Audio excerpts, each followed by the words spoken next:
जय यीशु, जय यीशु।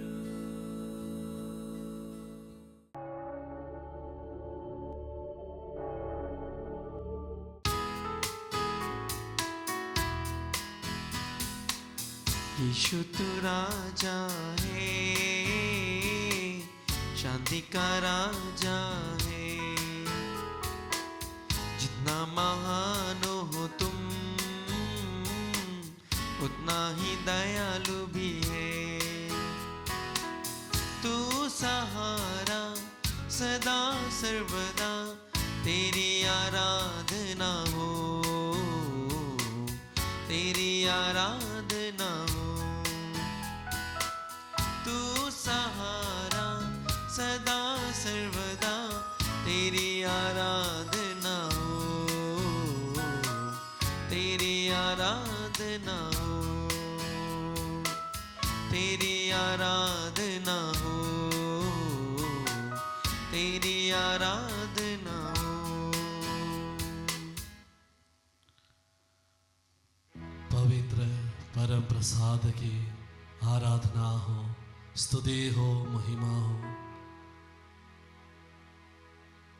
जीवंत रोटी में उपस्थित सर्वशक्तिमान ईश्वर, हम अपने आप को आपके दिव्य चरणों में समर्पित करते हैं और हमारे आज के दिन को समर्पित करते हैं।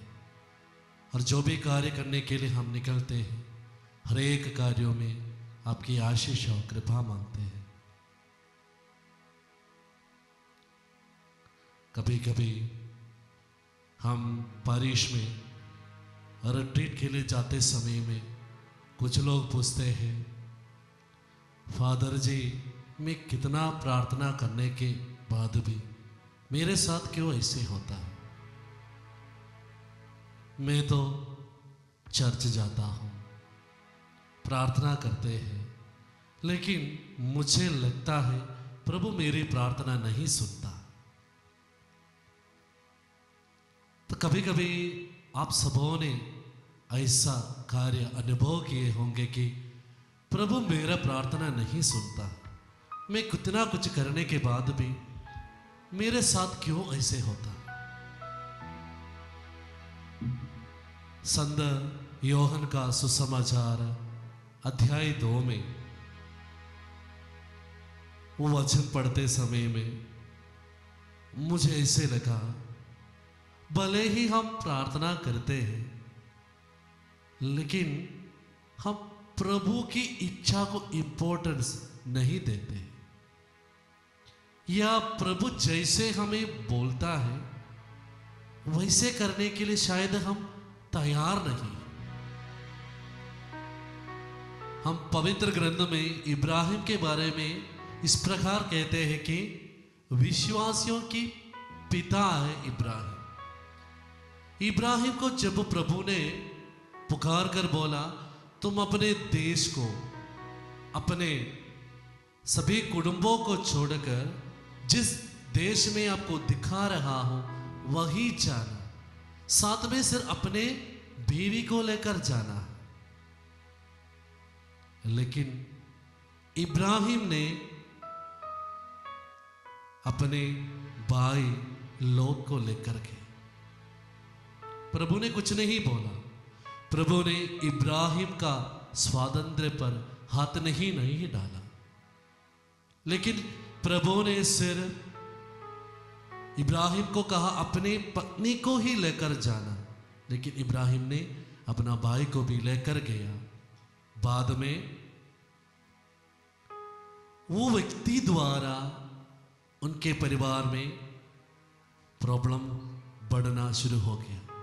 लोत और इब्राहिम का चरवाहे लोगों के बीच में हमेशा लड़ाई झगड़ा होता था, और इब्राहिम ने खुद लोत को अलग होने के लिए कहा। और इब्राहिम को प्रभु ने कहा कि मैं आपको ऐसे संततियों को प्रदान करूंगा, समुद्र के किनारे भालू की तरह। आकाश के जितने तारे हैं उससे अधिक आपको मैं संतान को दूंगा, प्रभु ने वायदा किया। लेकिन उनको एक भी संतान नहीं हुआ था। इसलिए इब्राहिम और उनके पत्नी सारा ने अपने से एक निर्णय लिया, अपने दासी को अपनाएंगे और उनके द्वारा हमारे लिए एक संतान को, एक पुत्र को अपनाएंगे। और वो कार्य भी उनके जीवन में बहुत बड़ा दुख का कारण बना। इसलिए मेरे प्रिय भाइयों और बहनों, जैसे प्रभु हमको बोलता है वैसे करने के लिए हम जब तैयार हो, तब हम अपने जीवन में प्रभु का कार्य देखेंगे। भले ही हमको लगता है क्यों ऐसे है, क्यों प्रभु ने मेरे साथ क्यों ऐसे करता है, हमको लगेगा तो भी जैसे प्रभु हमको कहते हैं वैसे करना।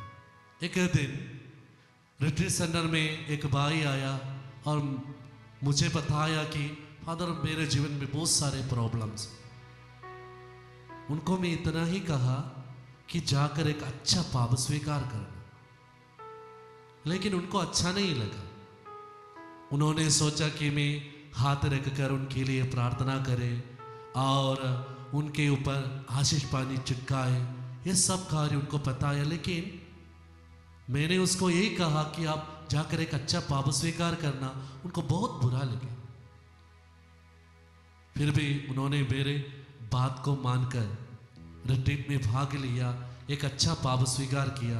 बाद में वो भाई मेरे पास आकर कहा, फादर जब आपने मुझे ऐसे कहा था मुझे जरूर बुरा लगा था।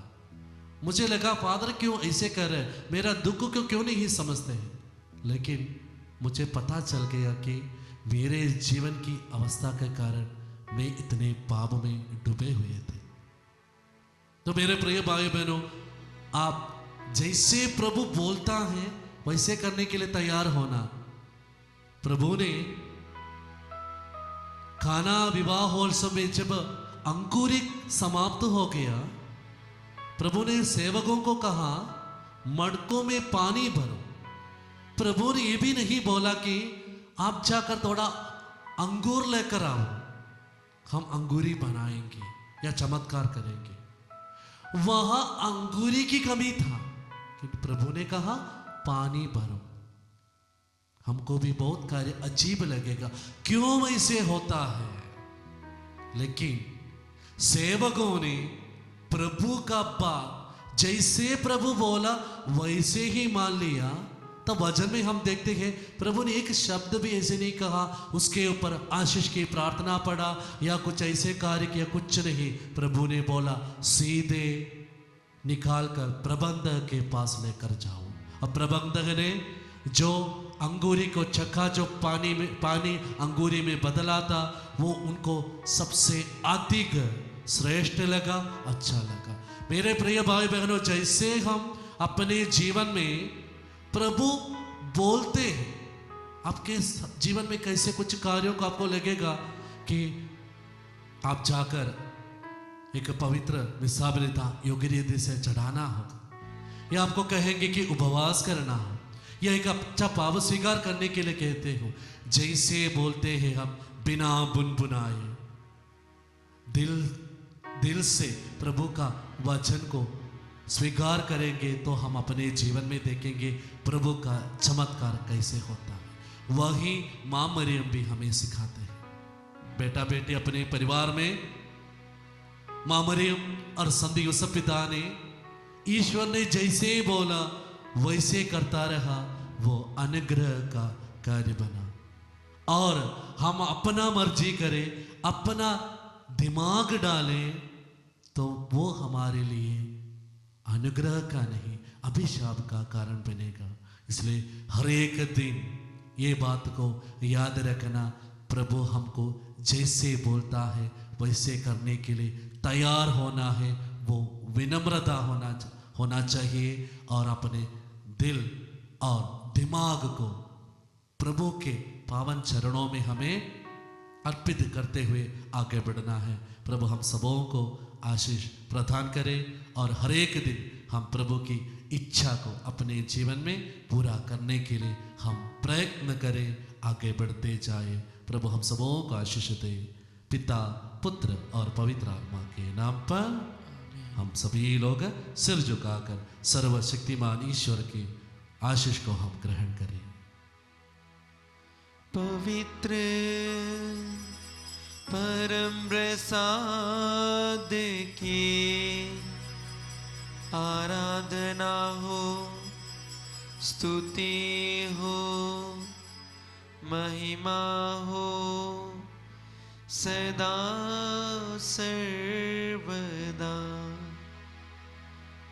पवित्र परम प्रसाद की आराधना हो, स्तुति हो, महिमा हो सदा सर्वदा, सदा सर्वदा।